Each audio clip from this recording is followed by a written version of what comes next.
Babalikan ko ang 5M ninyo. So, you have as a vision and as a values, 5M.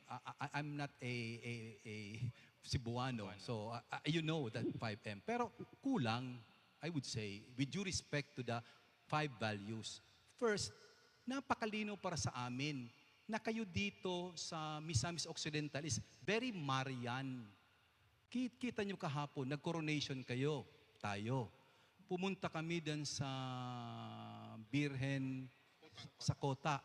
Napakadaming tao. So, alam mo, ang mahal na Birhen, sinasabi sa synodality, na ang mahal na Birhen ay siya nagdadala sa atin kay Jesus. Siya ang daan patungo kay Jesus. So, please include Mary as one of the values ninyo because Mary is the only one that leads us to Jesus. Of course, the Holy Spirit. Pero meron pang isa. If you have 5 M's, add Mary. Pero there is another one. The Master of all, Jesus Christ. Sapagkat kanina, when you asked me about, ano ba tayo?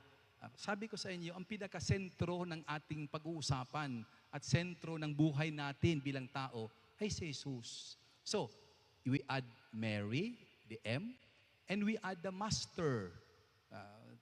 In the Gospel of St. Luke, chapter 5, St. Peter addressed Jesus as the Master. So, with that, it completes the number 7, which is a complete. You have 5 for human, values, but remember the 2. Napakalinaw ito sa amin dito. At ang M na yon ay walang iba, misa. Kung meron kayong Mary, dagdagan yung misa.